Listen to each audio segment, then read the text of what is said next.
Hey everyone, welcome back. Go ahead and settle in. Find whatever soft blanket, lukewarm tea, or aggressively comfortable pillow you have nearby, because tonight we're drifting back to the 18th century, an era so politely uneventful in parts that it may well have been designed as an early form of sleep aid. It's easy to imagine the 18th century as a time of glittering wigs, powdered faces, and elaborate candlelit banquets. But that's only if you were wealthy. For most people, it was damp, slow, and involved more mud than magic. And yet, in between the wars and revolutions that history teachers loved to dramatize, there were decades of truly magnificent dullness. Years when nothing of significance happened, unless you count new tax codes or a particularly mild winter. So, let's drift back to around 1700. England is still basking in the faint afterglow of the Glorious Revolution, which, despite its title, was mostly just a polite reshuffling of Protestant monarchs. William III, who had been imported from the Netherlands like a particularly humorless piece of furniture, was ruling jointly with his wife, Mary II. Although by 1702, Mary was already gone, leaving William to carry on alone. He was known for two things: being perpetually ill and perpetually unimpressed.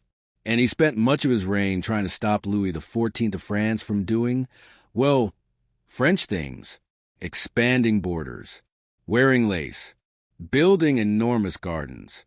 Now, William's life wasn't exactly thrilling either. He was asthmatic, often sick, and famously disliked being in England at all. He preferred the Netherlands, flatter, tidier, and, in his view, less full of Englishmen. His idea of excitement was a quiet horseback ride followed by a diplomatic letter. Eventually, he fell off his horse and died, not in a glorious battle, not in a storm of musket fire, but because a horse tripped over a molehill. Yes, the mighty king who had shaped European alliances met his end thanks to a small, mildly nearsighted mole. The British, naturally, turned this into symbolism. Tories toasted the little gentleman in black velvet for years afterward. One might say that was one of the most thrilling things that happened in early 18th century England. Let's drift eastward over the Channel to France. There, Louis XIV, the Sun King, was still basking in his own self-appointed glow.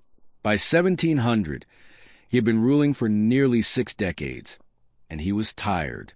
Tired of building, tired of wars, tired of mistresses, though not so tired that he stopped collecting them. He had turned Versailles into the most elaborate theater of power in Europe, where nobles were required to attend him every morning as he performed the astonishingly exciting ritual of getting dressed. They stood around watching, bowing, and occasionally being allowed to hand him a shirt. It was an honor, apparently. Imagine the suspense. Would the king allow you to hand him his wig today, or merely to nod approvingly at his stockings? These were the high points of aristocratic life. Every yawn carefully suppressed. Every blink a minor political risk. Of course, the grandeur masticé. The court was full of sycophants and gossip, the kind of people who could turn a bad seating arrangement into a national scandal. Louis's wars had drained France's treasury and patience, and when he finally died in 1715, the country collectively sighed, half in mourning, half in relief. He left the throne to his great-grandson, Louis XV, who was 5 years old and already looked vaguely over it. Now, a 5-year-old monarch might sound interesting, but this is the 18th century we're talking about. So naturally, the regency that followed was one long, bureaucratic yawn. The Duke of Orleans, who governed in Louis's place, spent much of his time alternating between fiscal reforms and heavy drinking. He was clever but bored, which in 18th century France was a dangerous combination. He once tried to modernize the currency system and accidentally triggered an economic bubble so large that half of Paris invested their savings in imaginary colonial riches. It was called the Mississippi Bubble, and when it burst, people fainted, cursed, and sold their wigs. But even that disaster unfolded in a peculiarly unhurried way. There were no riots, no guillotines, just sighs and sad ledgers. Meanwhile, across the Channel, England had welcomed a new monarch, Queen Anne, and was a gentle, perpetually unwell woman who spent much of her life either pregnant or mourning her pregnancies. She endured 17 of them, and none produced a surviving heir. The poor woman's health was so fragile that her physicians could have opened a clinic based solely on her symptoms. She reigned from 1702 to 1714, and is best remembered for uniting England and Scotland into the Kingdom of Great Britain, a decision met with the kind of enthusiasm normally reserved for reign. In Edinburgh, riots broke out. In London, people shrugged.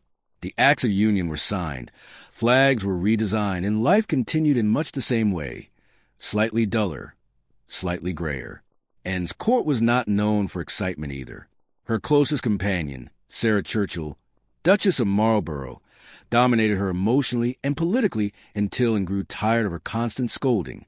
Their friendship ended in tears, pamphlets, and passive-aggressive silence, an early example of political ghosting, and replaced Sarah with the quieter, more soothing Abigail Massam, which historians have tried to make scandalous ever since. But honestly, it seems and just wanted less drama and fewer opinions about drapery. If you're still awake, and it's perfectly fine if you're not, let's drift northward to the chillier kingdoms of Scandinavia. Sweden, in particular, was having one of its more exhausting phases. King Charles XII had ascended the throne as a teenager and immediately decided to make Sweden a military power. For the first few years, he did well. Then he kept doing well, then not so well. He spent over a decade wandering around Europe, fighting wars he couldn't quite finish. At one point, he got stuck in the Ottoman Empire for 5 years, not as a guest exactly, but not as a prisoner either, just an inconvenient house guest who refused to leave. When he finally returned home, he promptly got himself shot in the head during a siege. There was debate for centuries about whether it was an enemy bullet or one of his own men's. Frankly, most historians suspect everyone was just too tired to care.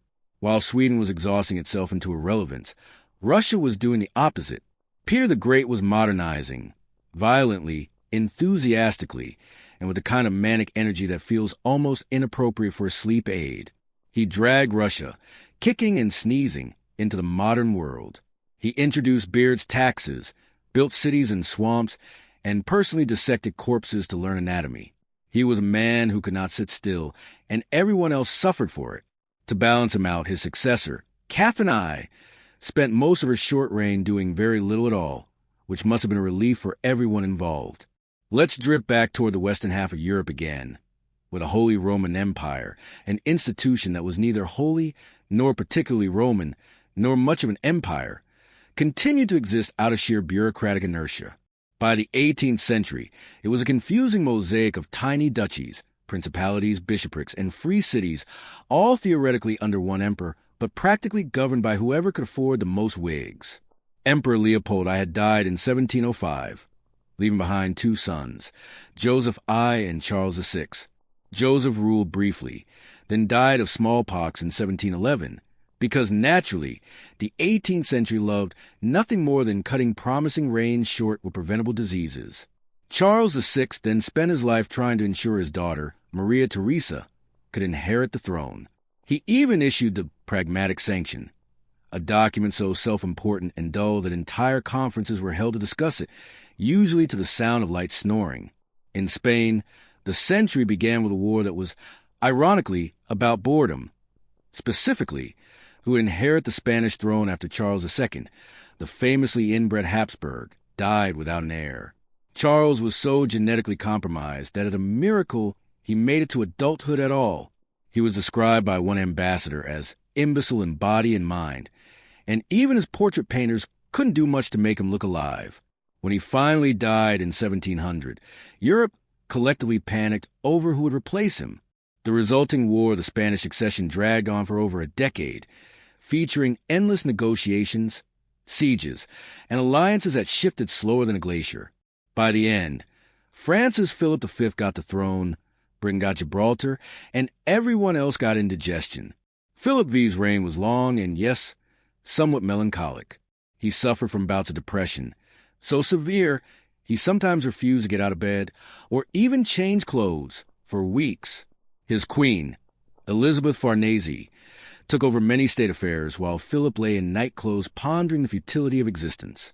Court life revolved around managing his moods, which, given his state, must have been like organizing a masquerade for a group of depressed cats. And so the century drifted on, quietly, predictably, and with only occasional bursts of excitement. Parliaments debated. Taxes were raised. Canals were dug. Wigs grew larger, and Europe continued its slow-motion dance of dynastic maintenance. Let's pause for a moment and breathe. It's a lot of names and not much action. Perfect for winding down. If you were alive in 1720, you might have spent your days counting candles, polishing silver, or composing letters that began with "Dearest Cousin" and ended with 10 lines about the weather. If you were lucky enough to be noble, your biggest crisis might have been which waistcoat to wear to a tea. As the 18th century settled into its middle decades, it became an era defined by minor reforms and major wigs. Science advanced slowly but surely. Empires grew cautiously. And for every dramatic revolution brewing somewhere, there were a dozen quiet bureaucrats ensuring that everything else stayed just as it was. Because the secret heart of the 18th century wasn't war, it was waiting. Waiting for enlightenment, for invention, for someone else to do something interesting. Let's drift onward into that slow hum of progress next time. Before you fall asleep completely, tell me in the comments, if you had to live through one of these early 18th century reigns, which would you choose? Would you prefer the polite stagnation of Queen Anne's England or the endless etiquette of Louis XIV's France? Whichever you choose, rest easy knowing neither involved much excitement. Hey there again. If you found your way back here tonight, welcome.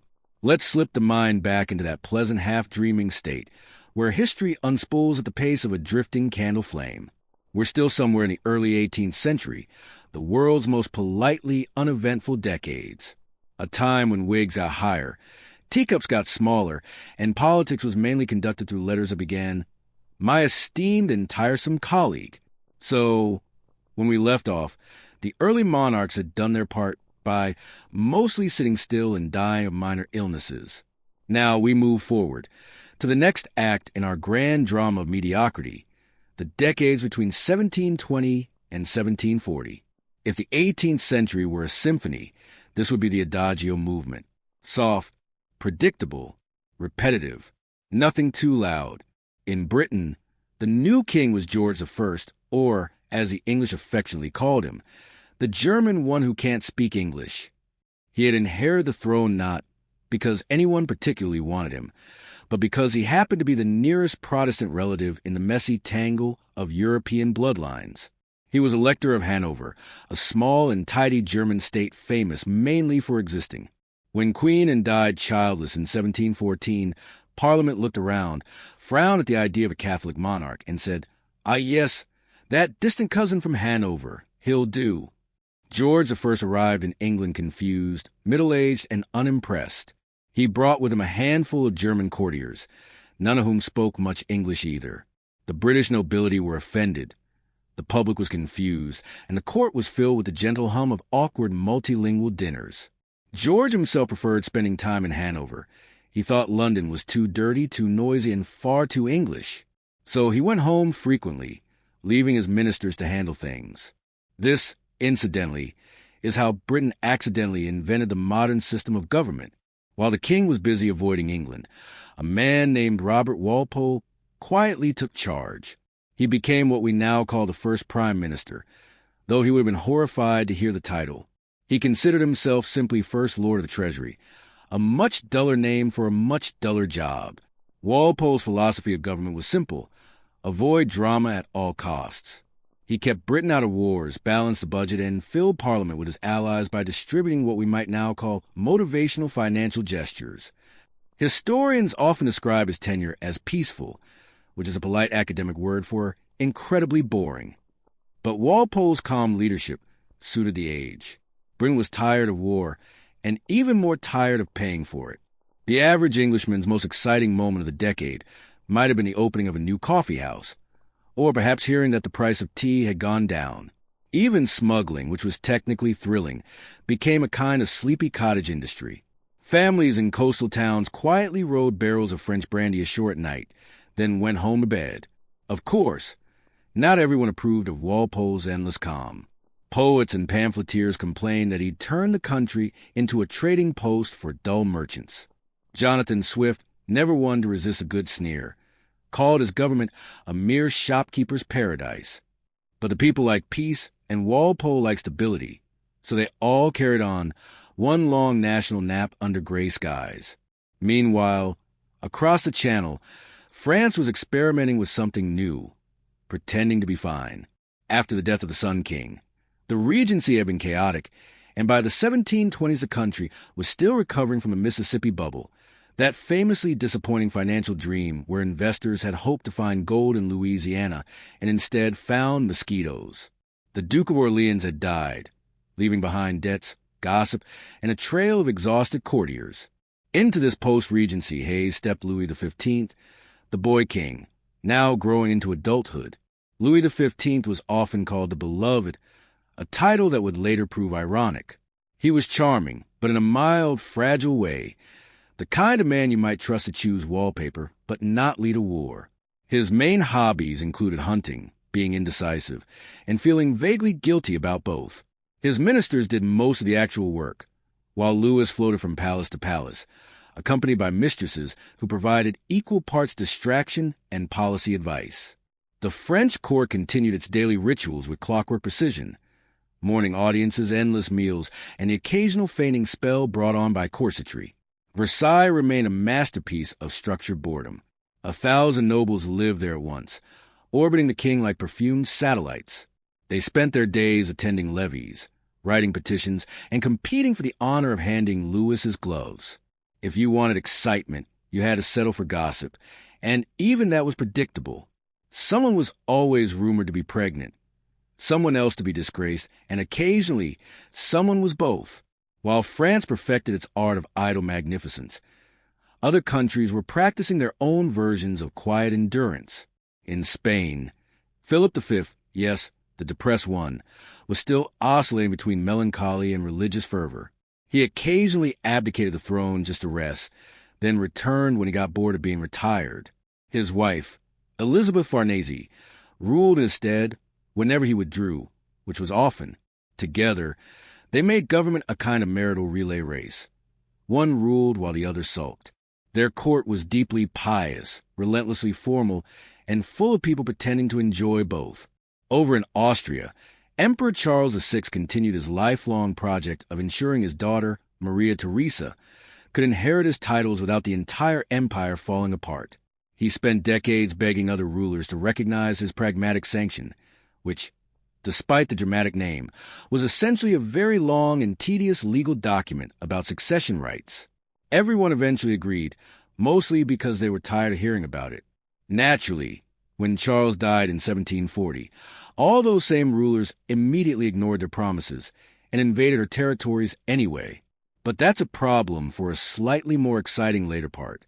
For now, let's stay in the calm before the storm, the 1720s and 1730s, when Europe's upper crust was largely content to build gardens, compose letters, and discuss the weather in 3 languages. Art and philosophy blossomed quietly.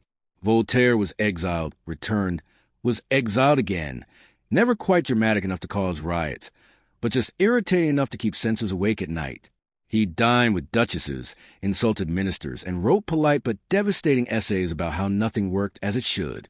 The Enlightenment was warming up, like a candle about a catch, but for now it was all murmurs and salon chatter. In the small German states, those tiny puzzle pieces of the Holy Roman Empire, life followed a rhythm best described as eternal Tuesday afternoon. Princes obsessed over uniforms, court composers churned out music for minor anniversaries, and bureaucrats drafted tax codes in near silence. The most excitement you might find in a week was a royal marriage contract being signed between 2 barely related cousins, their portraits exchanged by courier, both looking equally resigned. If Netflix had existed then, it would have been permanently paused. And yet, beneath this genteel monotony, small changes were slowly reshaping the continent. Trade networks were expanding. Ships crossed oceans with increasing regularity, bringing tea from China, sugar from the Caribbean, and gossip from everywhere. In Britain, tea drinking had become not just a pastime, but a national identity. By 1730, nearly every respectable household had a tea set, porcelain cups balanced delicately on saucers that no one quite knew how to hold correctly. The ritual of tea was calm, repetitive, and mildly absurd. People debated how long to steep it, whether to add milk first or second, and whether one spoon should make any noise at all when stirred. Whole friendships rose and fell on those questions. Meanwhile, in the American colonies, the same tea would one day cause a rather famous party, but that, too, is still decades away. For now, the colonies existed mostly as distant warehouses for European ambitions. Boston, Philadelphia, and Charleston bustled quietly. Farmers grumbled about taxes. Governors sent letters that took months to arrive and were forgotten by the time they did. The New World was busy growing crops and pretending not to notice the distant thunder of European wars to come. Back in Britain, George I had died during one of his beloved trips back to Hanover, leaving the throne to his son, George II, who disliked him intensely. George II was a man of small stature, loud voice, and limited imagination. He quarreled with everyone, especially his wife and his ministers, but he loved punctuality and military reviews. His idea of excitement was inspecting troops at dawn and then complaining about the music. He left most of the actual ruling to Robert Walpole, who by then had become something like an immovable object in British politics. Walpole's motto remained simple: let sleeping dogs lie. And indeed, the whole nation obliged. Under Walpole, Britain avoided war for 2 solid decades, an almost suspicious stretch of peace. Instead of fighting abroad, people argue at home about road tolls, the excise tax, and whether gin should be banned. Ah yes, the gin. If the 18th century had one guilty pleasure, it was cheap gin, distilled by anyone with access to a kettle and questionable hygiene. By the 1730s, London was swimming in it. Mothers fed gin to their infants. Laborers drank it at breakfast. Moralists called it the ruin of the poor, and they weren't entirely wrong.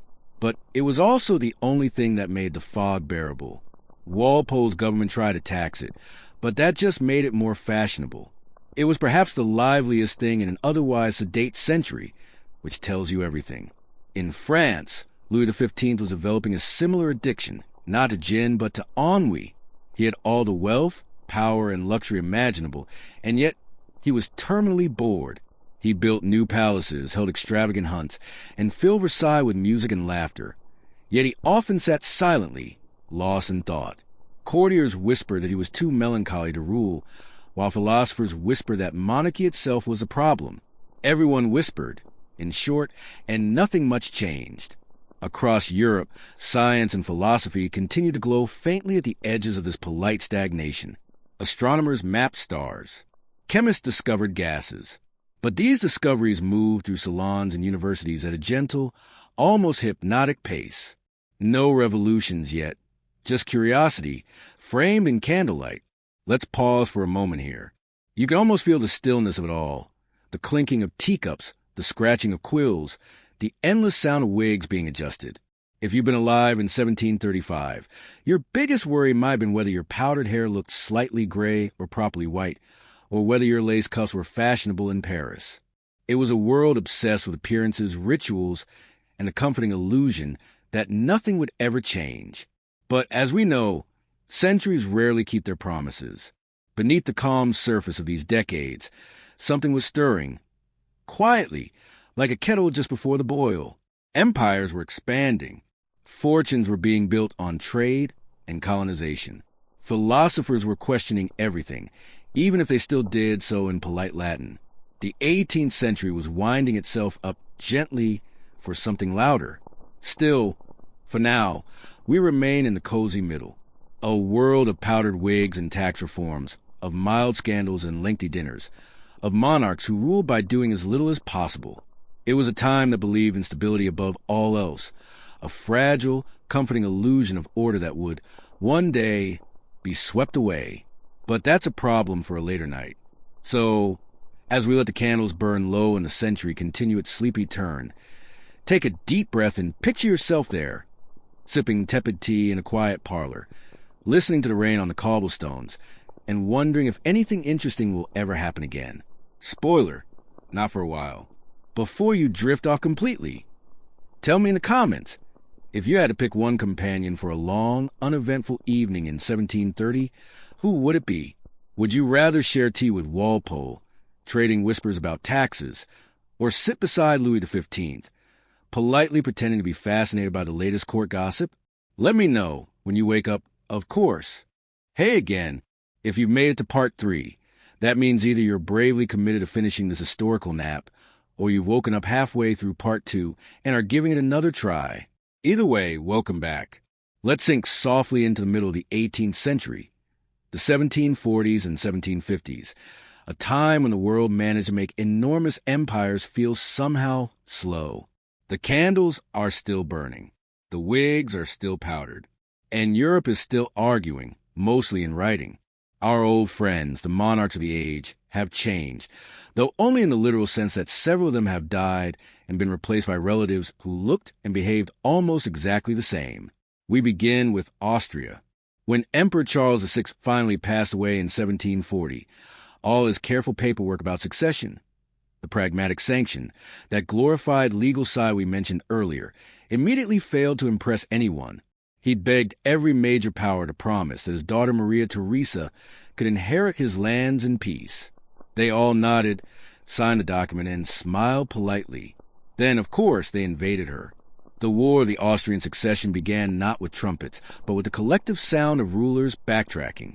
Frederick the Great of Prussia, at that point still Frederick the somewhat improving, decided this was an excellent opportunity to seize the province of Silesia. He claimed it was a matter of strategic necessity. Everyone else understood it was simply because he wanted it. Frederick invaded with enthusiasm, marching his soldiers into Silesia before Maria Theresa had even finished her mourning period. Diplomacy, apparently, required no waiting. Maria Theresa, though young and outnumbered, proved far less decorative than expected. She rallied her armies, appealed to Hungarian nobles for support, and somehow managed to hold on to most of her realm. The war dragged on for 8 long, half-hearted years. It involved everyone: Britain, France, Spain, Prussia, the Netherlands, each side switching alliances at least twice, mostly out of boredom. The battles were slow, the peace talks slower, and the maps barely changed. By the time it ended in 1748, with the Treaty of Aix-la-Chapelle, nearly every country agreed to return things to how they'd been before, which made one wonder why they bothered leaving home. While diplomats congratulated themselves on achieving nothing, Europe sighed in collective relief. The peace that followed was predictably dull. In Britain, King George II was still reigning, in theory. In practice, his son, Frederick Prince of Wales, spent his time feuding with him and organizing musical evenings. The British royal family was developing a fine tradition of mutual irritation. Frederick held rival parties, wrote satirical verses about his father, and generally behaved like the world's first reality TV contestant. He died suddenly in 1751, which spared Britain at least one more decade of awkward dinners. George II, for his part, preferred the company of his ministers and his dogs. He was the last British monarch to lead troops personally into battle at Dettingen in 1743, though this sounds more heroic than it was. He reportedly spent most of the fight shouting "Bravo" at the wrong regiments and afterwards forgot which side had technically won. Still, it made a stirring painting, and that's what mattered. Behind the throne, the machinery of government kept humming in its sleepy rhythm. Robert Walpole had finally resigned after 2 decades of cautious peace, replaced by ministers who promised action but mostly offered paperwork. Britain continued its slow transformation into a commercial empire, one invoice at a time. The East India Company expanded, sugar and tobacco profits rolled in, and London's docks grew busier and smellier by the year. The empire's most active ingredient, unfortunately, remained bureaucracy. Across the Channel, Louis XV of France was approaching middle age and already deeply tired of it. His early charm had faded into chronic hesitation. He spent long hours hunting deer he didn't need and signing documents he didn't read. His court remained a theater of powdered calm. Women in enormous gowns, men in heels and lace, everyone whispering the same old scandals. Louis's chief distraction was his mistresses, a procession of clever, ambitious women who often governed more effectively than he did. Madame de Pompadour, the most famous, encouraged the arts, literature, and porcelain manufacture, which at least gave France something to show for all the sitting around. Still, The country's finances quietly worsened, and by the 1750s the treasury was sighing louder than the courtiers. Elsewhere in Europe, Prussia was emerging as a one nation unwilling to nap. Frederick the Great, now fully committed to his title, was reforming his army, writing flute sonatas, and occasionally starting wars for recreational purposes. He believed in enlightened despotism, which sounded modern but mostly meant, I like Voltaire, but everyone still has to obey me. He invited philosophers to Berlin, debated metaphysics at breakfast, and marched troops at noon. For a restless continent, Frederick was oddly productive, which made everyone else look bad.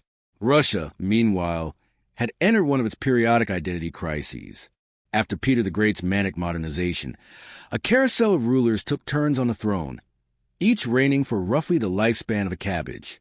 By the 1740s, Empress Elizabeth, daughter of Peter, had seized power in a coup that historians describe as relatively bloodless, meaning only a few dozen people were exiled instead of hundreds. Elizabeth loved parties, fashion, and avoiding state paperwork. She banned capital punishment but held elaborate masquerades nearly every night, often appearing in a different costume before breakfast. Under her, Russia prospered quietly, if somewhat bewilderedly.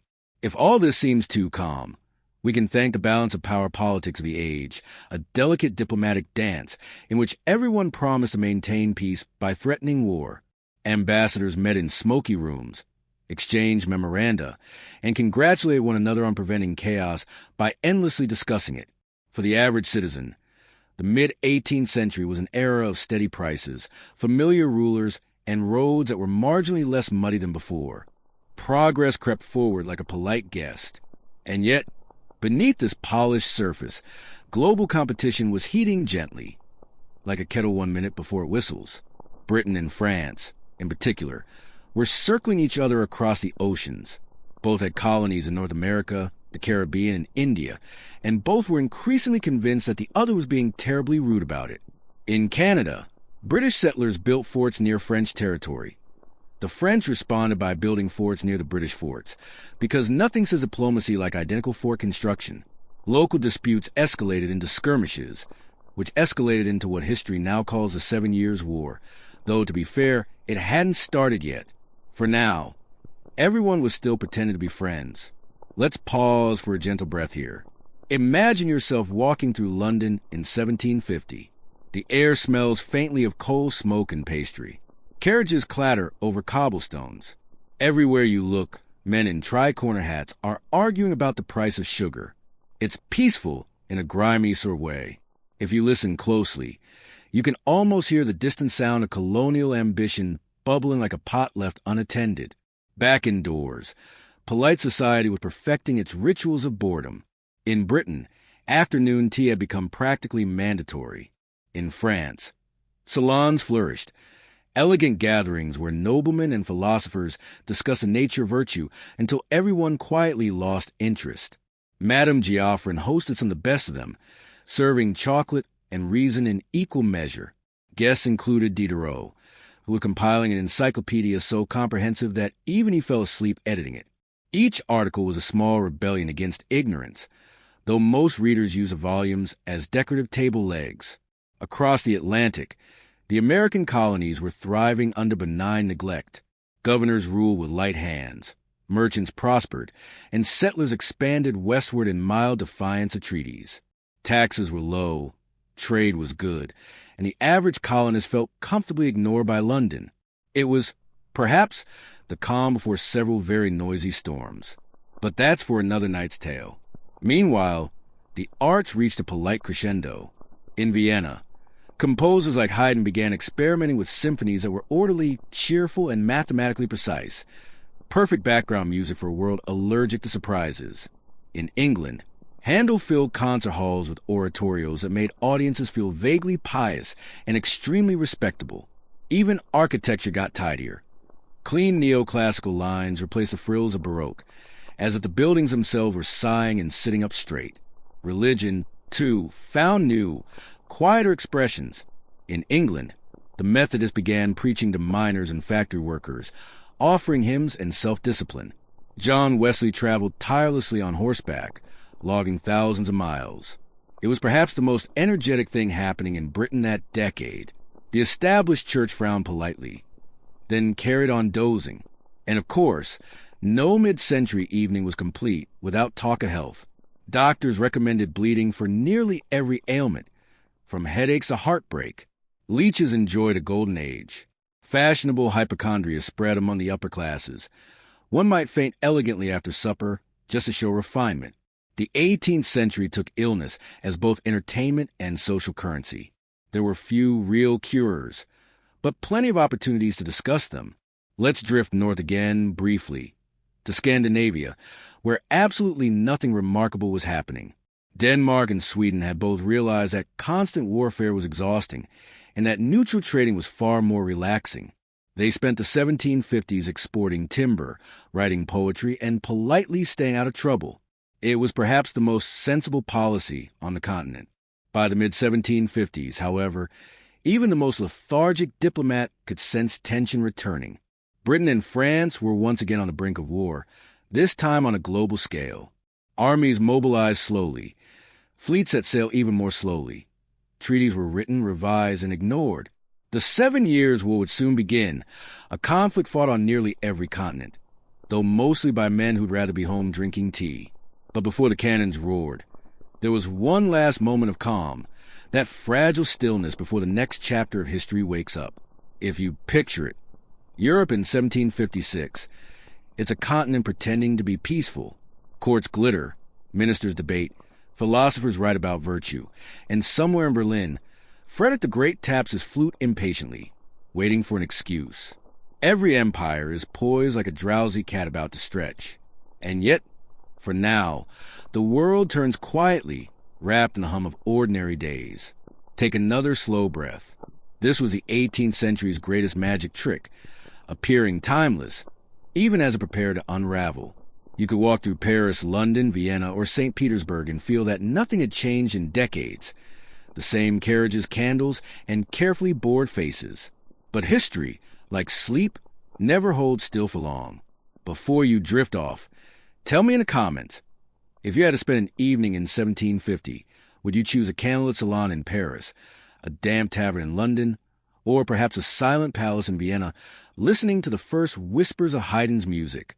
Whichever you pick, remember, none of them involve much excitement, and that's precisely the point. Welcome back, quiet listener. You've made it to part 4, the midpoint of this long candlelit journey through the dullest corridors of the 18th century. Tonight, our topic is a contradiction, a global war that somehow still feels like a long afternoon nap interrupted by cannon fire. The 7 Years' War, or as some contemporaries called it, that complicated thing we're all in for reasons no one entirely remembers. It began as many large and confusing events do, with a small and confusing one. In 1754, a group of British colonists in North America built a fort in territory claimed by the French. The French, in turn, built a slightly bigger fort nearby, because colonial logic demanded escalation through architecture. Shots were fired, though no one could quite agree who started it. Among the British officers involved was a young, ambitious Virginian named George Washington, a man who would later become very famous for fighting the British. But that's a future problem. By 1756, the quarrel had expanded across oceans. Britain and France declared war on each other, dragging their allies into the fray like guests who'd already put on night clothes. Prussia, led by Frederick the Great, sided with Britain. Austria, determined to recover Silesia, joined France and Russia. Spain hesitated, considered, then joined later out of habit. It was, by all accounts, a masterpiece of mutual inconvenience. Frederick, ever efficient, struck first. He invaded Saxony, a small, polite German state whose main offense was existing between Prussia and Austria. This set off a chain reaction of declarations, mobilizations, and sighs. Europe's diplomats packed up their pens. The generals opened their maps, and thousands of soldiers marched off to fight battles whose names you've likely never heard and would struggle to care about if you had. The 7 Years' War was sometimes called the First World War, fought in Europe, North America, India, Africa, and even the Philippines. And yet, despite its impressive geography, the conflict unfolded at a pace best described as geological. Armies spent entire seasons marching toward one another, only to camp for the winter before anything happened. Letters took weeks to arrive. Supplies took months. By the time news reached London or Paris, the situation had already changed, or worse, not changed at all. Let's drift first to Europe, where Frederick the Great was busy demonstrating why his nickname wasn't entirely ironic. In 1757 alone, he fought 3 major battles, losing one badly and winning 2 gloriously. At Rossbach, he defeated a combined French and Austrian army in a matter of hours using clever maneuvering and a suspiciously calm attitude. Later that year at Leuthen, he did it again against a larger Austrian force. Contemporaries marveled at his brilliance. Frederick himself, ever the overachiever, went home and wrote an opera about it. But even geniuses get tired. By 1759, Prussia was nearly exhausted, its soldiers overextended, its treasury thin, and its king surviving on coffee and sarcasm. He fought battle after battle with dwindling odds, composing melancholic essays between campaigns. At one point, convinced the end was near, Frederick ordered a ring of fortifications around Berlin and wrote to friends about dying honorably. Then, in a stroke of geopolitical luck, Russia's Empress Elizabeth died in 1762. Her successor, Peter III, adored Frederick and immediately withdrew from the war, saving Prussia by pure accident. Historians call it the miracle of the House of Brandenburg, though one suspects Frederick just called it, finally, something going right. Meanwhile, in North America, the same conflict wore a different hat. The French and Indian War, a name that confused everyone who wasn't French, Indian, or particularly interested. British settlers clashed with French troops and their indigenous allies along the frontiers. The war here was slow and muddy. Dense forests, wooden forts, long winters, and soldiers perpetually running out of everything except mosquitoes. Forts with oddly memorable names, Duquesne, Niagara, Ticonderoga, changed hands repeatedly. In 1759, the British captured Quebec after a brief, dramatic battle on the Plains of Abraham. Both commanding generals Wolfe and Montcalm died, which seemed satisfyingly symmetrical. The victory handed Britain control of Canada, though the average Londoner remained unsure what exactly was in Canada besides trees. Across the oceans in India, another theater unfolded, smaller, quieter, and slightly stickier. The British East India Company, that strange fusion of corporation and empire, fought the French for influence among local rulers. At the Battle of Plassey in 1757, Company officer Robert Clive defeated the Nawab of Bengal using equal parts bribery, cunning, and questionable accounting. It was a turning point that established British dominance in India and made Clive fantastically rich, though perpetually gloomy about it. He once told Parliament he was amazed at his own restraint in not stealing more, a model of 18th century modesty. While battles rumbled abroad, life at home moved on with typical indifference. In Britain, newspapers reported victories in the colonies alongside news of the latest play in Covent Garden. People argued over tea prices, attended lectures about electricity, and speculated on whether powdered wigs would ever go out of style. The war existed mostly as a topic for polite conversation, unless you were poor, in which case you were probably in the Navy. Speaking of navies, Britain's was having quite a time. The Royal Navy had grown into a floating bureaucracy of oak and tar. Ships sailed from Portsmouth and Plymouth to blockade French ports, intercept merchant vessels, and occasionally collide with one another in fog. Admirals issued stern orders written in exquisite penmanship. The sea battles were spectacular, if you like gunpowder and boredom in alternating waves. The most famous was the Battle of Quiberon Bay in 1759, where Admiral Hawke's fleet defeated the French in rough weather. It was a messy, heroic affair that helped secure British dominance of the seas and made everyone in London toast the year of victories. On the other side, France's enthusiasm waned.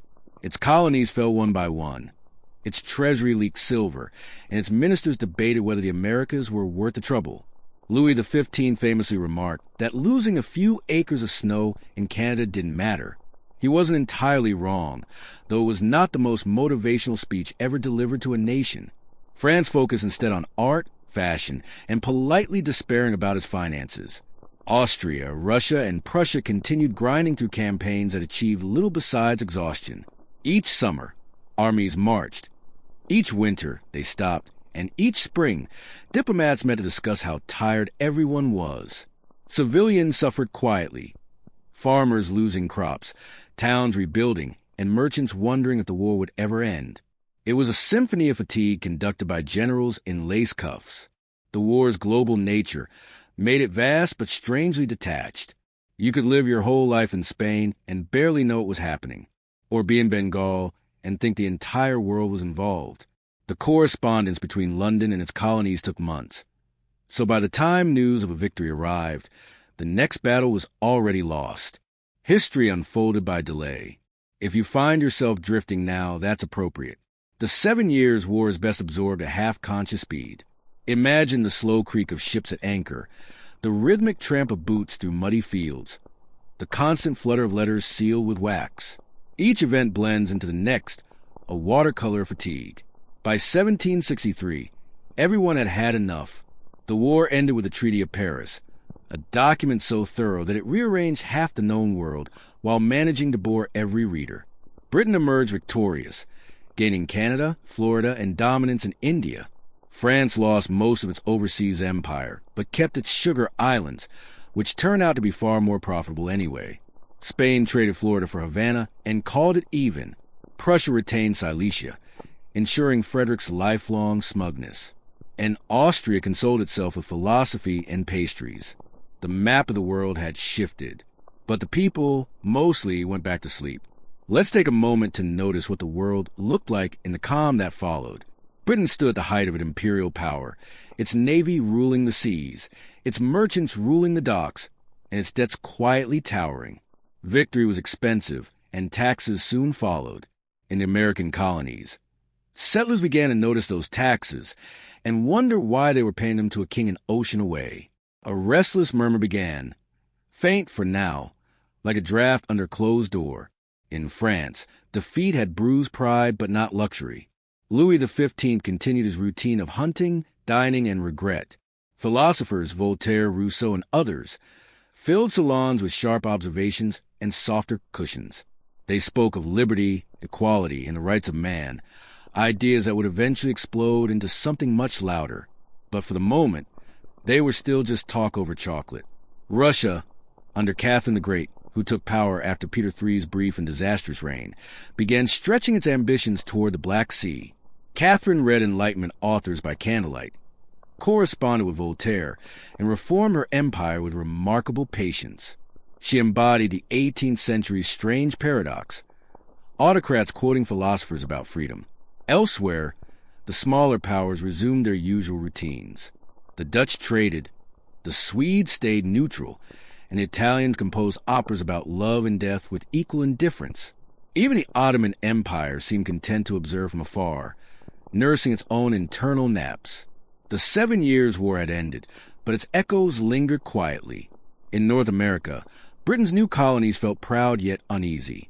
In India, the East India Company was morphing from merchant to ruler, and in Europe, armies rested while treasuries wept. It was a tired continent, ready for another generation of ordinary days. Let's dim the light a little now. Imagine the year 1763. The ink on the peace treaties is still drying. Ships sail homeward, their decks creaking, their flags ragged but proud. In London, a clerk files reports into a cabinet. In Paris, a minister closes his office door with a sigh. In Berlin, Frederick the Great finally sits down to write about philosophy instead of strategy. The guns are silent. The world, for the first time in years, hums softly again. The 18th century was halfway done, and it was only getting drowsier from here. Hey again, night wanderer. If you've stayed with me through the long march of wars and treaties, welcome back to the gentle afterglow of the 1760s, a decade best described as pleasantly confusing. The 7 Years' War had just ended. Empires were rearranged, maps were redrawn, and everyone collectively decided to pretend it had been worth it. Now, the world was ready for peace, or at least a more refined kind of trouble, the kind that came with wigs, pamphlets, and tax receipts. Britain, freshly victorious, found itself in that familiar post-war hangover, triumphant, indebted, and slightly too proud to admit either problem. The national debt had ballooned to a size that would make modern economists clutch their teacups. So naturally, Parliament looked across the Atlantic and thought, someone over there should probably pay for this.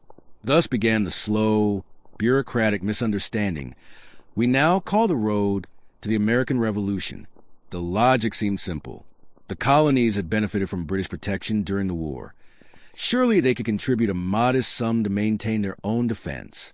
So, in 1765, the government introduced the Stamp Act, a small tax on printed materials, from newspapers to playing cards. London viewed it as reasonable. Boston viewed it as an outrage. Philadelphia preferred to form a committee. In truth, few colonists paid much in taxes.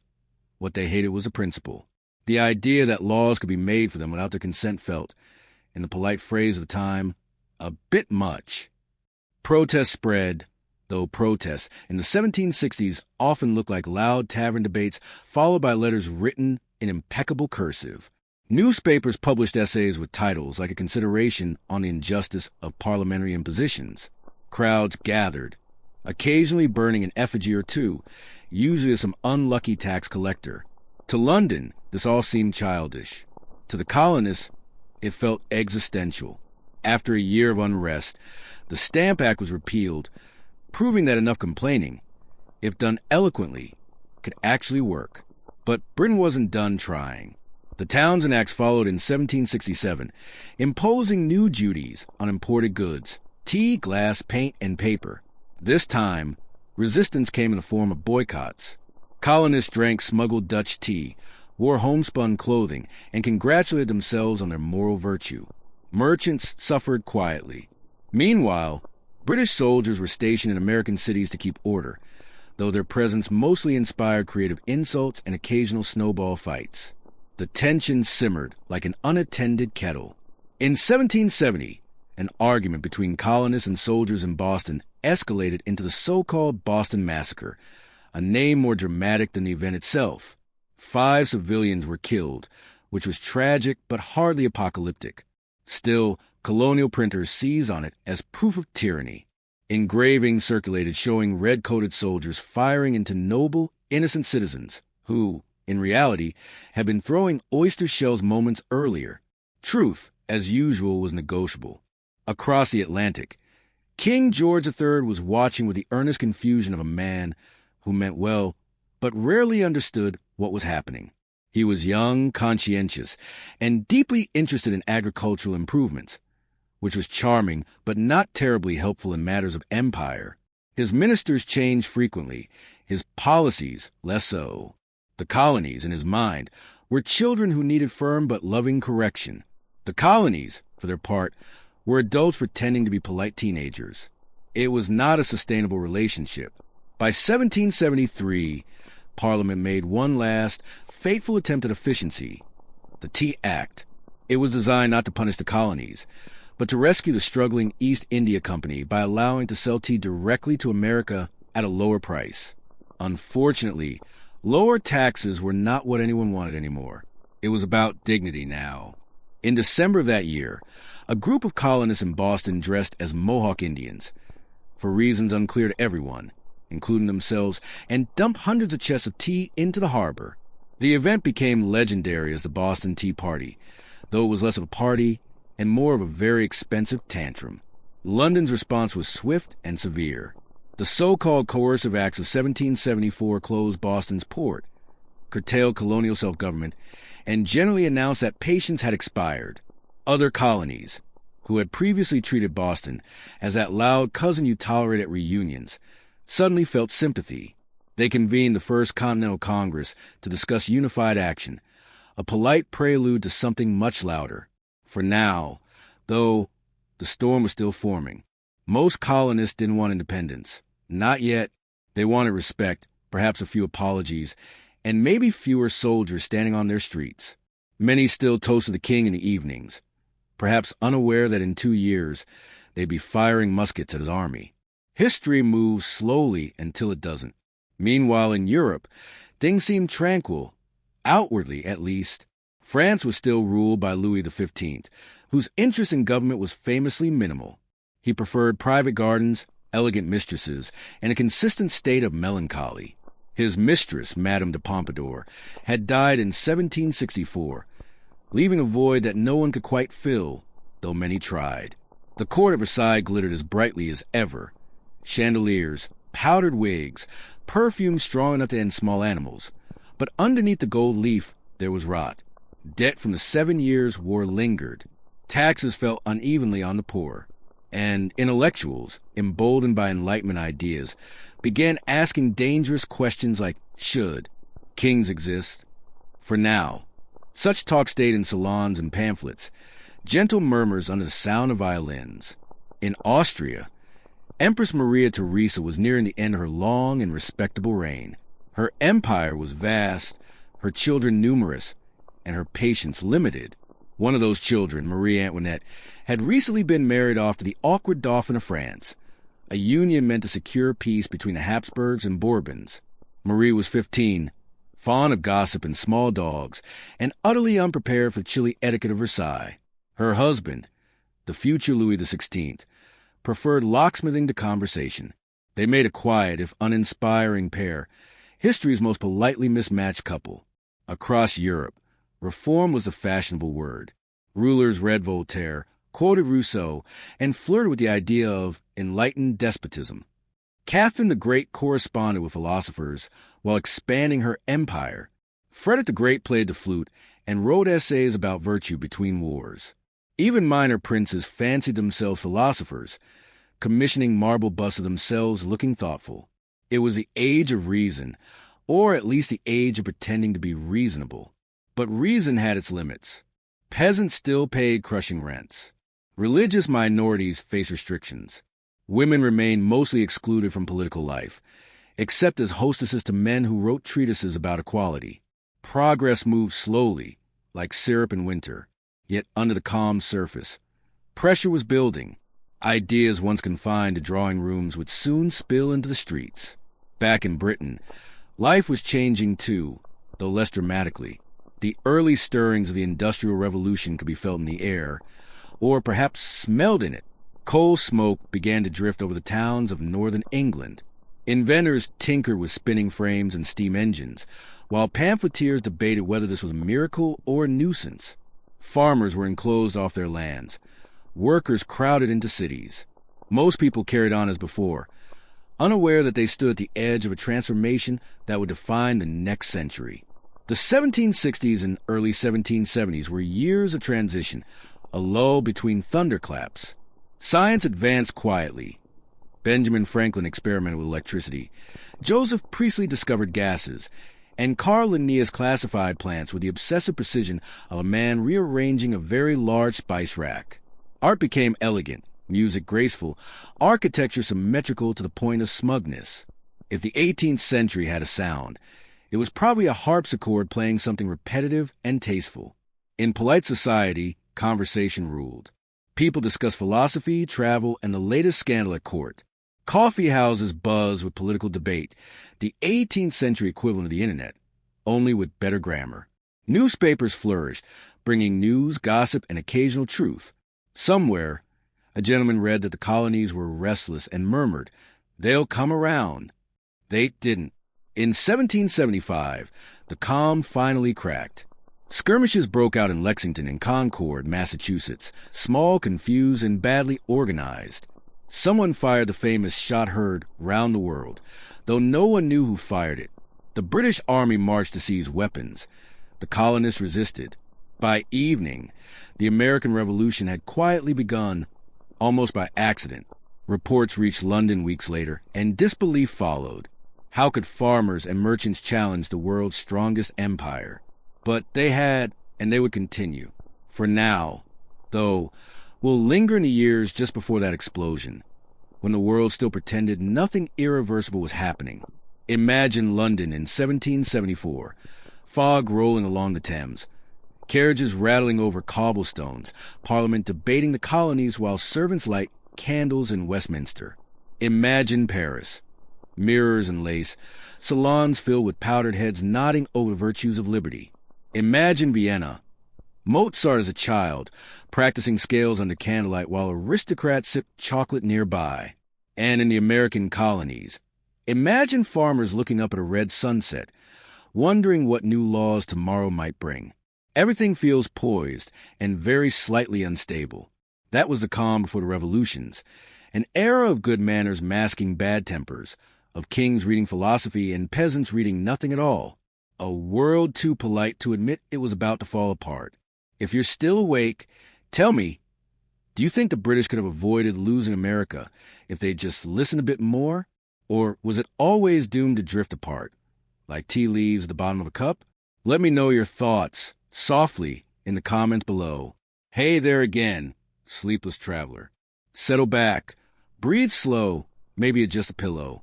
Tonight we pick up in the strange calm after the American Revolution. The year is 1783. The fighting is over, the treaties signed, and everyone is pretending to be pleased about the results. It's a peaceful moment, if you don't look too closely at the finances. Britain, once the proud victor of the 7 Years' War, now found itself exhausted, indebted, and nursing a bruised ego the size of the Atlantic. King George III tried to take comfort in the family farm at Windsor, personally examining turnips as though they might yield political insight. He meant well. He always did. He was an honest man in an age that found honesty slightly embarrassing. His ministers bickered in Parliament, while the newspapers compared him to ancient kings who'd lost provinces and hair at roughly the same rate. At home, the country was settling into the practical business of forgetting. Merchants returned to trade, navy men to port, and tailors to making uniforms for future wars. The colonies were gone, but the empire still stretched wide. Canada, India, the Caribbean, bits of Africa. Plenty left to mismanage. Across the channel, France was watching all this with its usual combination of fascination and impending doom. Louis XVI, that hesitant locksmith of a monarch, congratulated the Americans for their independence while quietly wondering if it had been a wise investment. France's support for the revolution had bankrupted the treasury and inspired half its population to start reading political pamphlets. Not a great combination. At Versailles, life continued in its dreamlike haze. Endless ceremonies, powdered courtiers, pastries so delicate they could collapse under the weight of irony. Marie Antoinette, still young and still blamed for everything, filled her days with theater, embroidery, and pretending to be a shepherdess in a silk dress. The people grumbled, but softly, for now. Elsewhere in Europe, monarchs practiced a sort of cautious optimism. Catherine the Great expanded Russia, southward, while collecting lovers and correspondence with philosophers. Joseph II of Austria, her frequent pen pal, busied himself with reforms, abolishing serfdom, freeing the press, and alienating nearly everyone in his empire. He was, by temperament, the kind of man who wanted to do good, but preferred doing it all at once, without asking. The result was confusion, followed by quiet rebellion, followed by Joseph sighing and writing a decree to cancel the previous decree. In Prussia, Frederick the Great had aged into a brittle legend, the kind of man courtiers spoke about in whispers even when he was standing next to them. He lived in his small palace at Sanssouci, surrounded by greyhounds and memories, composing letters to Voltaire's ghost.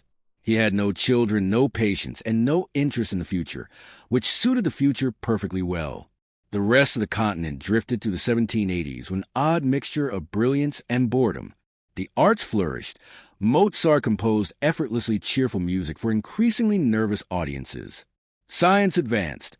New balloons floated over Paris, thrilling crowds and mildly alarming horses. Coffee houses buzzed with conversation about liberty, reason, and the latest scandal involving someone's wig powder. Everything sparkled, superficially. Beneath the elegance, numbers refused to cooperate. In France, the budget was a polite disaster. Tax exemptions for the nobility, rising grain prices, and the cost of supporting America combined into a mountain of debt so steep even accountants lost interest halfway up. Necker, the royal finance minister, published optimistic reports that fooled no one but encouraged everyone to keep spending. It was a golden age of denial. The countryside, meanwhile, trudged along unchanged. Peasants sowed and reaped, Nobles hunted and dined, and priests collected tithes with mechanical precision. Occasionally, a philosopher would visit a rural estate and remark that the people seemed content. The people themselves might have disagreed. Had anyone asked, in Britain, industrialization crept forward. Textile mills multiplied, powered by water and ambition. Inventors like James would tinker with steam engines, changing the rhythm of work forever. Cities like Manchester and Birmingham grew smoky and loud, producing wealth and costs in equal measure. No one called it the Industrial Revolution yet. They called it progress, which sounded cleaner. The countryside began empty as laborers sought wages instead of harvests. Change moved quietly, disguised as opportunity. Across the Atlantic, the newly formed United States was learning how to govern itself. The Articles of Confederation weren't working, so delegates gathered in Philadelphia to write something better. The Constitutional Convention of 1787 was a long, dignified argument conducted by men in wigs who agreed on almost nothing but the need to appear calm. They produced a constitution both flexible and vague enough to survive centuries, which, in politics, is a kind of miracle. George Washington, reluctantly, accepted the presidency, because of course he did. He would prefer retirement, but duty, like a persistent friend, refused to stop knocking. Europe watched America's experiment with mild curiosity. Republics were rare and suspicious things. Some philosophers cheered. Others doubted it would last. Louis XVI politely congratulated Washington, perhaps unaware that the same revolutionary vocabulary would soon be applied much closer to home. By 1788, cracks in the old order were widening. France's harvest failed, bread prices soared, and the treasury ran dry. The king called for an assembly of notables to discuss reforms. The notables, naturally, refused to be taxed. Next, he summoned the Estates General, a body that hadn't met in over a century and whose procedures were as outdated as his wigs. It would meet the following spring. No one suspected it would end the monarchy. Well, almost no one. In the salons of Paris, whispers grew louder. Pamphlets circulated with titles like "What is a Third Estate?" The answer being everything, apparently. The public mood shifted from polite irritation to quiet fury. It wasn't sudden. Revolutions rarely are. They build slowly, one unpaid bill and one offended pamphleteer at a time. If you picture Europe at this moment, think of candlelight over polished marble, masks at a ball, distant thunder beyond the windows. That was 1788, elegant, uneasy, and yawning toward collapse. As we approach the next years, you might feel the atmosphere thicken like the air before a storm. But for now, stay relaxed. We're only watching from afar, half-asleep observers of history's most exhausted century. Tell me, in the softest whisper of the comments, if you'd lived at Versailles in 1788, would you have noticed the world crumbling under the music, or would you have kept dancing? Hey, everyone. Welcome back. If your eyes are heavy, that's fine. Just let them half close. You're still here, floating in candlelight and powdered wigs, in the final polite years of the old world. It's spring of 1789, and in France, everyone is pretending that this meeting of the Estates General will fix everything. The clergy arrive first, dressed in rich robes that shimmer like borrowed sunlight. The nobles follow, elegant, perfumed, already faintly annoyed. And then comes the Third Estate, representing everyone else. Lawyers, merchants, farmers, and people who had better things to do than admire ribbons. They walk in with a quiet confidence, because they know that, numerically, they are most of France. The problem, of course, is voting. Each estate gets one vote, which means two privileged groups can easily overrule the rest of the country. It's the political equivalent of inviting everyone to dinner and then locking the kitchen. The Third Estate complains. They are ignored, and so, on a slightly stuffy June day, they meet separately and decide to do something radical. Declare themselves a national assembly. The king is, predictably, confused. Louis XVI was not a bad man. He was just a man entirely unequipped to rule during a crisis. He liked hunting, clocks, and peace. None of these were useful talents in 1789. When he heard that the Third Estate had locked themselves into an indoor tennis court to swear an oath not to disband, he probably sighed and asked what was for lunch. The tennis court oath sounds dramatic, but really it was just a promise. Sign a hall that smelled faintly of exertion, to keep meeting until France had a constitution. It was the kind of thing that seemed harmless at the time. So did the storming of the Bastille, a few weeks later, a moment that would become the Revolution's fireworks display. The Bastille, that gloomy medieval fortress, had only 7 prisoners when the mob arrived. None of them were particularly romantic. A forger, a nobleman who annoyed his family, and a couple of lunatics. Still, the people of Paris decided that knocking down the symbol of royal tyranny was more exciting than staying home. They captured it, freed the prisoners, and paraded around with keys and gunpowder, declaring liberty as if it had been hiding under the floorboards all along. The king asked if it was a revolt. "No, sire," someone told him. "It's a revolution." He nodded, as though that explained anything. Soon, the countryside followed suit. Rumors spread, wild stories of brigands, foreign invasions, and secret plots. Peasants armed themselves, attacked manor houses, and burned records of feudal dues. Nobles fled abroad, to England, Prussia, or anywhere that didn't involve torches. Meanwhile, the National Assembly was busy abolishing feudalism, drafting a constitution, and writing declarations of human rights that sounded good on parchment, but were difficult to enforce on an empty stomach. The king, still technically in charge, signed decrees he barely understood. The queen, increasingly unpopular, wrote letters and tried not to look out the window.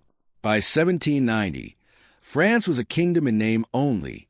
The church lost its land, the nobles lost their privileges, and the royal family lost its privacy. They were now residents of Paris, not rulers of Versailles. The Tuileries Palace, once used for festivals, became their gilded cage. Let's pause for a moment and picture it. The smell of wax candles, the faint clatter of horses outside, the sound of printing presses humming like angry bees. It's all oddly calm on the surface. But beneath that calm, pressure builds, slow, constant, and unstoppable. In June of 1791, the royal family decided they'd had enough. They planned a quiet escape to the Austrian border. It might have worked, if not for the detail that Louis insisted on bringing nearly everyone. The queen, the children, the governess, and enough luggage to open a small hotel.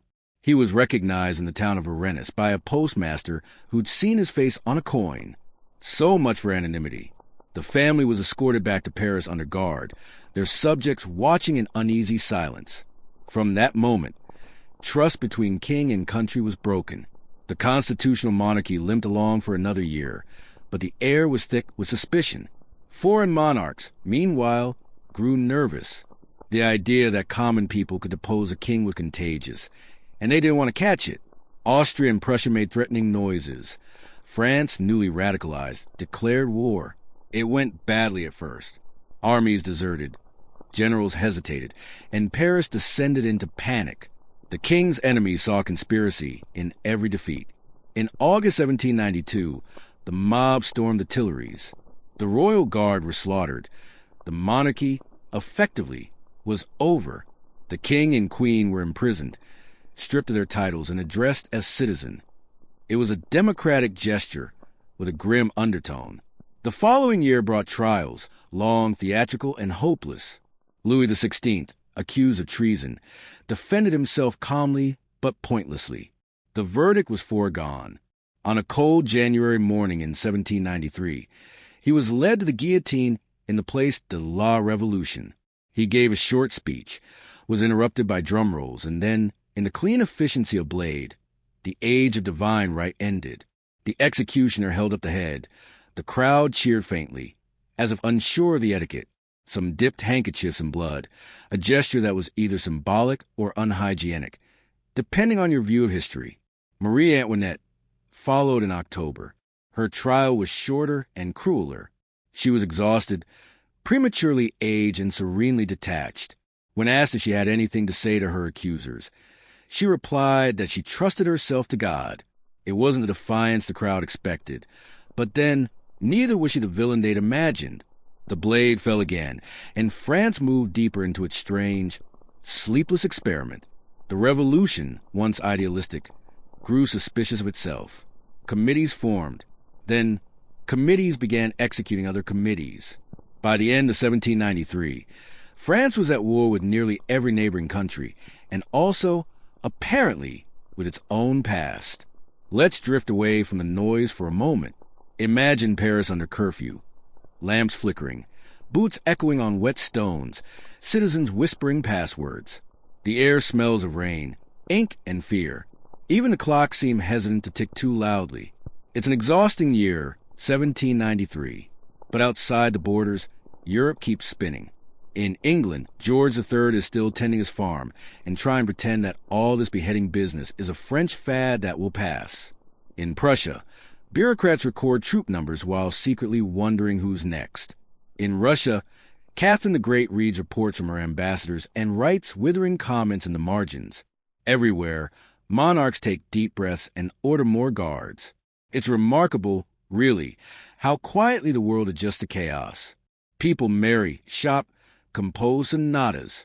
Life, stubborn as ever, keeps happening. And so the revolution continues, not as an event, but as a climate, slowly reshaping everything it touches. By now, if you're still awake, you might wonder, what would you have done in that summer of 1789? Would you have marched with the crowd, demanding liberty and bread? Or would you have stayed home, closed the shutters, and hoped history would forget your address? Tell me softly, down in the comments. Hey there, weary listener. You return to the candlelit ruins of 1793. The guillotine stands neatly in the center of Paris, efficient and punctual, as if the city has developed a new civic rhythm. Bread, speeches, and executions, that's the daily schedule now. The Committee of Public Safety, led by Robespierre and a few colleagues who smile too little and write too much, has decided that virtue and terror must go hand in hand. The logic is complicated. The result is simple. Heads roll, the people cheer uneasily, and France, having abolished monarchy, begins to suspect it may have also abolished sleep. Robespierre, with his thin lips and immaculate sense of moral hygiene, speaks of purity while signing death warrants.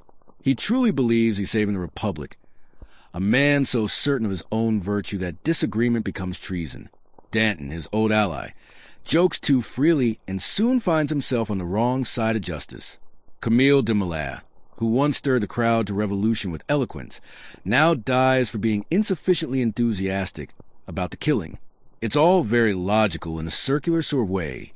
Anyone who doubts a revolution must be an enemy. Anyone accused must be guilty. Anyone guilty must be executed. And anyone uneasy about the executions must, regrettably, join the list. The guillotine becomes a metronome of the Republic.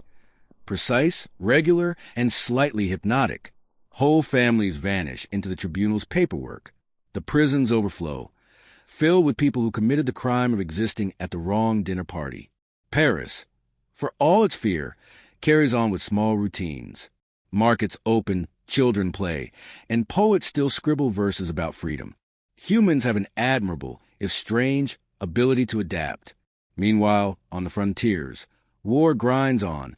France is surrounded by coalitions of monarchies determined to smother this revolutionary contagion before it spreads. Armies march, retreat, and march again. The soldiers are hungry, patriotic, and increasingly unbothered by formal training. Their commanders are ambitious men with sharp eyes and sharper instincts. Among them is a young Corsican artillery officer named Napoleon Bonaparte. Lady Napoleon Bonaparte. Once he decided vowels were a waste of time.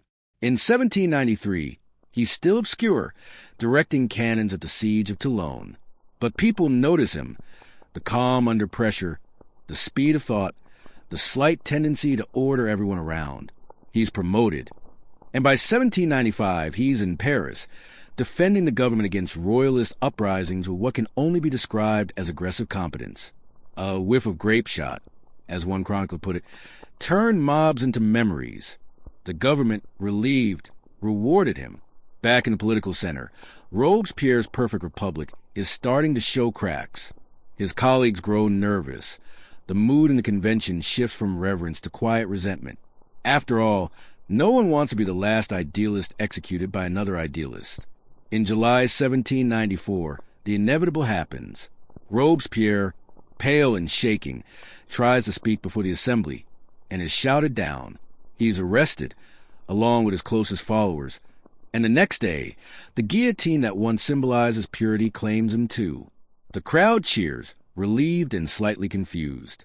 The revolution, having consumed its own architects, takes a collective breath. The terror ends not with triumph, but with fatigue. What follows is a Thermidorian reaction, which sounds like a seafood dish, but is in fact a political thaw. The new government, called a Directory, is less idealistic, more corrupt, and deeply committed to the principle of not being guillotined. Power rests with 5 directors and a legislature mostly interested in personal survival. Inflation soars, the treasury empties, and Paris grows restless again. But the Directory has something the old monarchy never had, an army that wins, thanks, in large part, to that ambitious Corsican. Napoleon's Italian campaign in 1796 transforms him from a clever officer into a national hero.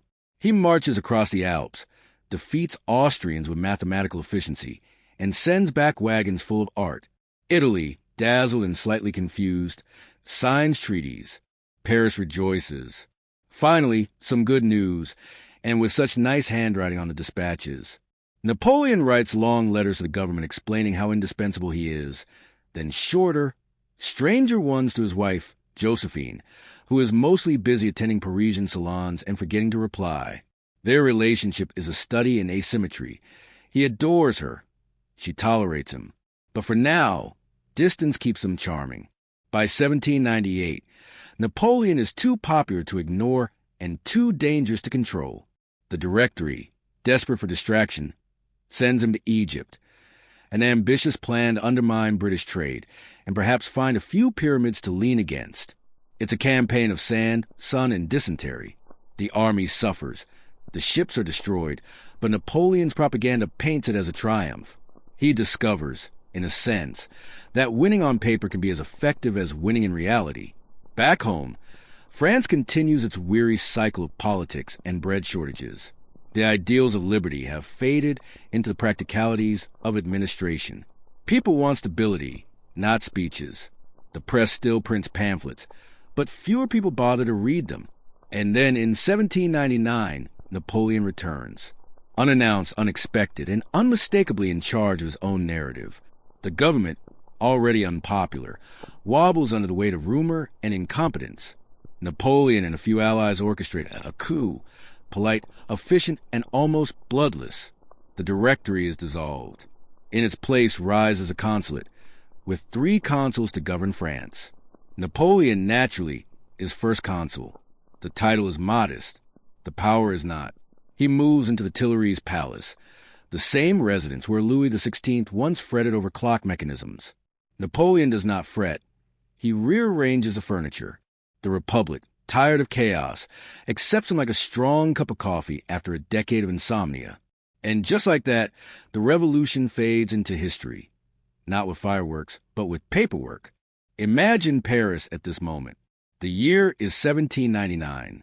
The streets are quieter. The guillotine stands unused, and the smell of ink replaces that of fear. Soldiers return from distant campaigns, bringing souvenirs and stories. Children who grew up amid slogans about liberty now practice handwriting under the portrait of a general. France, exhausted but intact, is ready to follow anyone who promises order. Napoleon understands this perfectly. He talks of reform, merit, and efficiency. He signs decrees at dawn and draft constitutions before breakfast. Within months, he's reorganized schools, banks, and armies. Within years, he'll reorganize Europe. But for now, he's content to let everyone think the revolution has finally found its balance. Outside France, the rest of Europe watches cautiously. Monarchs pretend not to be nervous. Diplomats exchange letters filled with polite dread. And Britain keeps its navy exactly where it likes it, everywhere.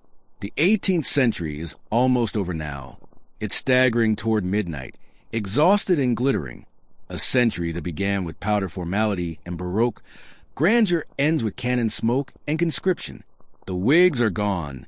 The ideals remain, though slightly smudged. If you listen closely, you can almost hear the old world settling into silence, making room for something new. The Enlightenment's tidy theories have been tested, burned, and reassembled. Reason has survived, barely, beneath the ashes of rhetoric. And somewhere, in the soft shadow of dawn, Napoleon sharpens a quill, draws a map, and dreams of empire. The century has one breath left to take. One final, weary sigh before it becomes memory. Tell me, quietly, in the comments below, if you had lived through revolution, seen the parades, the terror, the triumphs, would you have kept faith in liberty or simply longed for peace? It's 1800. France is calm, unnaturally so. The storms of the revolution have passed, leaving behind the smell of ink, dust, and cautious optimism. The guillotine rests under a tarpaulin somewhere, its blade oiled and unused. The government is new again, because of course it is. Napoleon Bonaparte, now first consul, rules with an energy that makes everyone else look like they're moving underwater. He wakes early, writes faster than secretaries can keep up, and dictates policies as though civilization depends on his handwriting.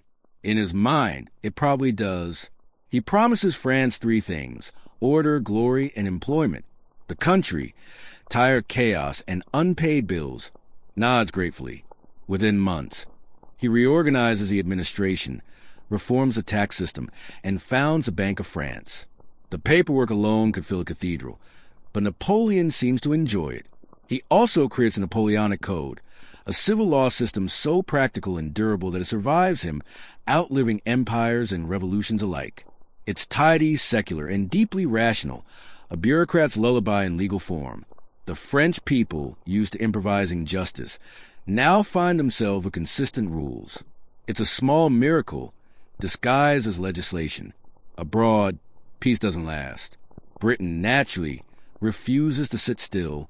The two nations signed the Treaty of Ambience in 1802, a brief truce that everyone knows won't last longer than a polite nap. For a moment, London and Paris pretend to be friends. Tourists cross the channel. Caricaturists draw the enemy shaking hands with forced smiles. Then, inevitably, the treaty collapses. Napoleon, never fond of being ignored, crowns himself emperor in 1804. The ceremony takes place in Notre Dame, under chandeliers that have seen better monarchs. The Pope, summoned for legitimacy, lifts his hands in blessing, only for Napoleon to take the crown himself and place it on his own head. Subtlety was never his strong suit. Paris applauds, half in admiration, half in confusion. The revolution that began by decapitating a king now celebrates a new emperor. History, it seems, enjoys repetition with a hint of irony. Napoleon's France hums with efficiency. Roads are built, schools established, censorship reinstated, politely, of course. He rewards talent, not titles, though it helps if you happen to admire him. Ministers, generals, and bureaucrats orbit around him like anxious moons. He reorganizes Europe the way a child reorganizes a toy chest, energetically, without asking permission. Kingdoms are merged, borders redrawn, dynasties replaced with Bonapartes. His brothers and sisters become monarchs overnight, sent to rule places they can barely locate on a map. Jerome becomes king of Westphalia. Joseph becomes king of Naples and later Spain. And Pauline becomes the kind of duchess whose primary occupation is scandal. It's also very French and briefly successful. Between 1805 and 1807, Napoleon's armies sweep across the continent, winning battles with names that sound like mild indigestion. Austerlitz, Ulm, Jena, Friedland. Each victory adds another medal, another treaty, another chapter to his growing legend. At Austerlitz, the Battle of the Three Emperors, he defeats both Austria and Russia in one afternoon, largely by convincing them he was weaker than he actually was, a strategy also effective in debates and marriages. His soldiers adore him, his enemies fear him, and Paris fills with the echo of victory parades.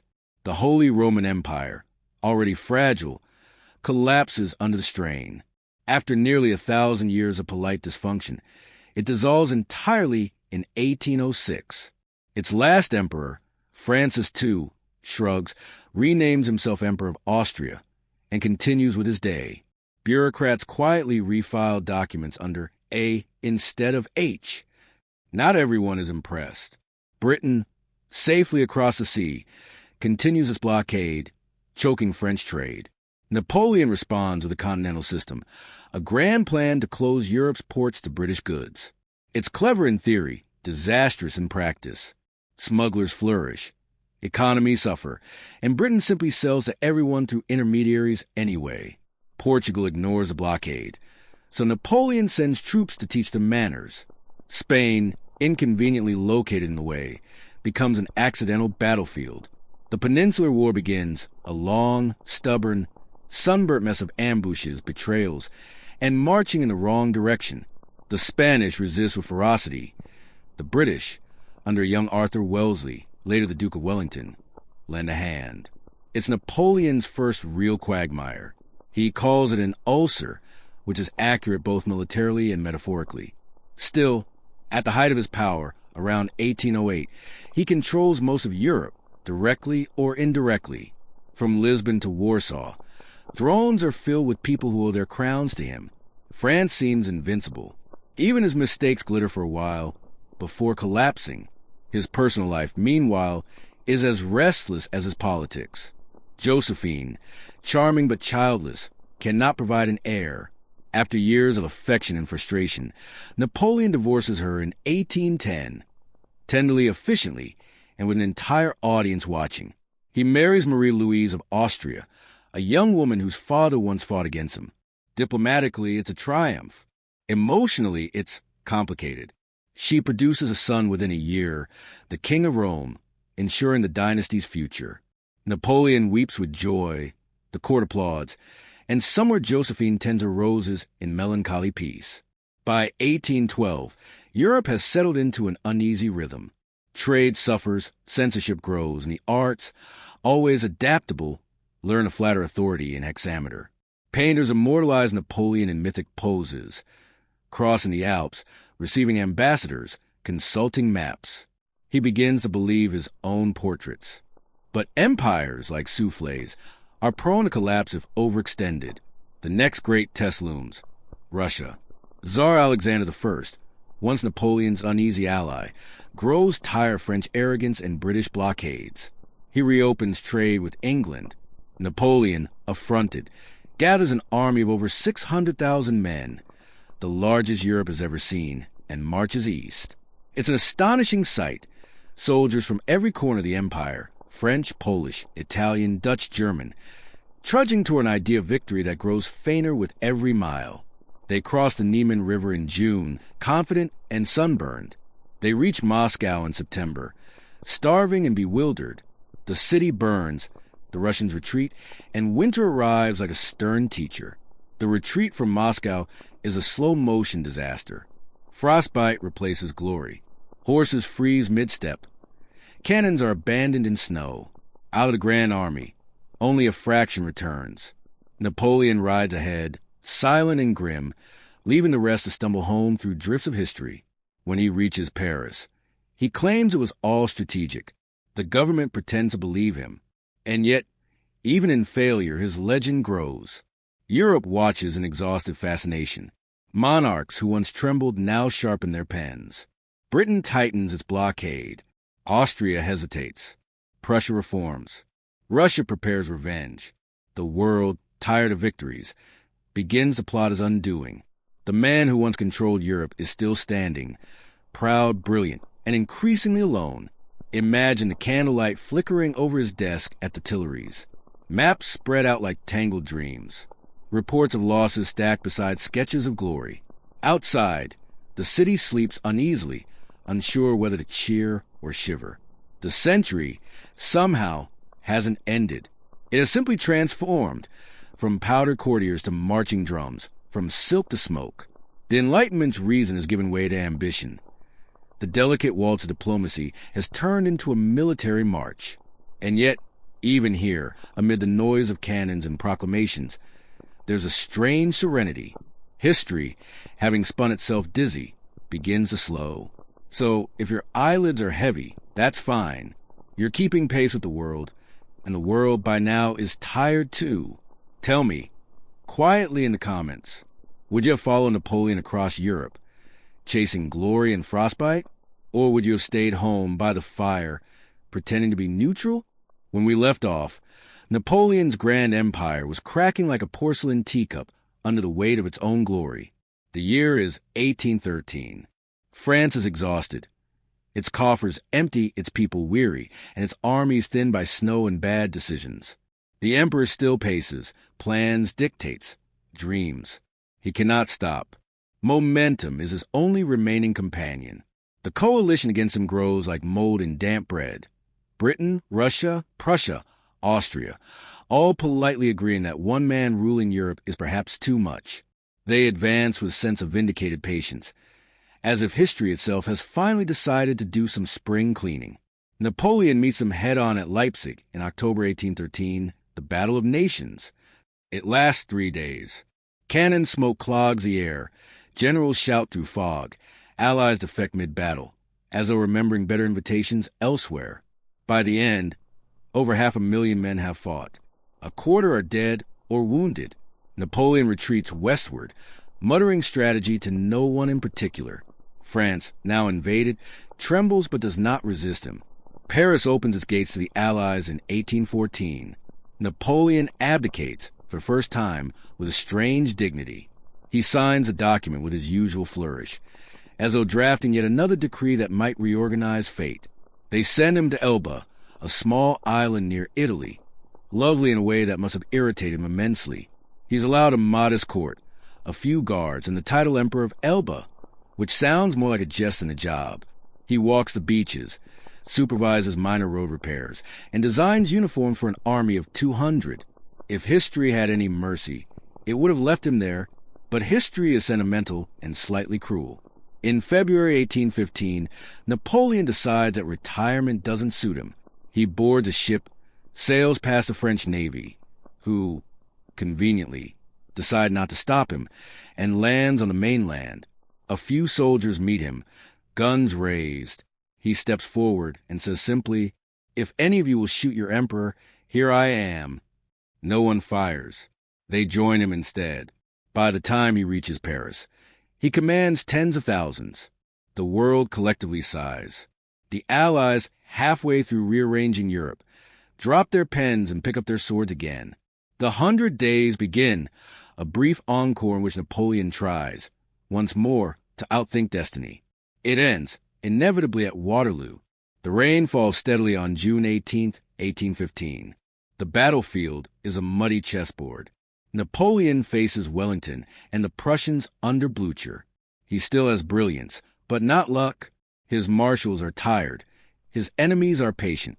Cavalry charges flounder in the muck. Artillery misfires. The Guard, his proud, loyal elite, advance for one last desperate push and crumble under gunfire. Evening falls, and with it the Empire. Napoleon flees to Paris again, offers to abdicate for his son, and finally surrenders to the British. They send him further away this time, not to a scenic Mediterranean island, but to St. Helena, a speck of volcanic rock in the South Atlantic. There are no parades there, only wind, damp walls, and a view of infinite gray sea. He spends his last years dictating memoirs, arguing with his caretakers, and occasionally reminiscing about the world he once commanded. The doctors argue over his health. The cooks argue over his appetite. The emperor, still proud, keeps a schedule, though there is nothing left to schedule. He dies in 1821. Perhaps poison, perhaps not. It hardly matters now.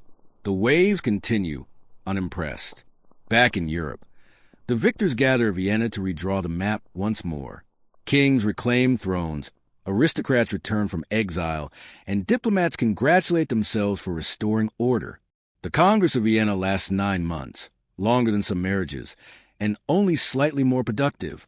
Prince Metternich of Austria orchestrates the proceedings like a patient tailor, stitching, patching, restitching borders until everyone is equally dissatisfied. Britain gains colonies. Prussia gains land. Russia gains prestige. And France, to everyone's surprise, is not completely erased. The idea is balance. No single nation strong enough to dominate the rest. In other words, peace through equal exhaustion. Europe settles into a long exhale. The 18th century, that sprawling experiment of enlightenment, powdered wigs, and philosophical confidence, is finally over. The 19th begins with a hangover and a stack of treaties. The old monarchies, briefly toppled, reassert themselves. Louis XVIII returns to France, heavy-set and cautious, declaring himself both king and moderate, a rare combination. He rules quietly, as if trying not to startle anyone. The nobility reclaims their titles. The bourgeoisie reclaims their profits. Everyone pretends a revolution was an unfortunate misunderstanding. Across Europe, artists sigh and look for meaning. Beethoven composes in defiance of silence. Goya paints shadows where reason once lived. Poets start using the word romantic with alarming seriousness. The world is changing again, but slowly, gently, almost imperceptibly. Factories begin to hum. Steam replaces wind. The Industrial Revolution creeps in like an uninvited guest. Awkward, persistent, and impossible to ignore. Where once there were salons and sermons, now there are workshops and whistles. The age of kings gives way to the age of engineers. Still, in the quieter corners, the habits of the 18th century linger. Powdered portraits hang on dusty walls. Courtiers, now elderly and irrelevant, recall their glory days over weak tea. Somewhere, a duchess still refuses to believe that silk stockings will ever go out of style. And perhaps that's the charm of history. It never quite ends. It just drifts. One century fades into the next like a candle's last flicker, its smoke curling into the air, not gone, just transformed. So now, dear listener, as we sit at the edge of this long, sleepy century, from powdered wigs to revolution, from guillotines to cannon fire, maybe it's time to let it all settle. Imagine the sound of carriages fading down cobblestone streets, the hush of candlelight on gilt mirrors, the sigh of a world that's finally, mercifully, ready for bed. If you've stayed awake this long, you deserve a medal. If you've drifted off halfway through, well, that was the point. So before we close the book entirely, here's one last gentle question for the comments. If you could live in any moment of the 18th century, absurd etiquette and all, which would you choose? A quiet library in Paris? A grand, drafty palace in Vienna? Or maybe just a candlelit room with too much wallpaper and not enough sense? Tell me below. I do read them, slowly with tea. Hey everyone, thank you for drifting through history with me tonight. If you enjoyed this long, drowsy wander to the duller side of the 18th century, give this video a soft thumbs up gently, like you're patting an old book closed. Subscribe if you like more sleepy history, the kind with too many dukes, not enough sense, and just the right amount of sarcasm to keep your dreams historically accurate. And if you're still awake, congratulations. You've officially survived 2 hours of aristocratic confusion. Now, close your eyes, let the 18th century fade behind you, and drift quietly into dreams of powdered wigs, candlelight, and very polite revolutions. Good night, and thank you for listening.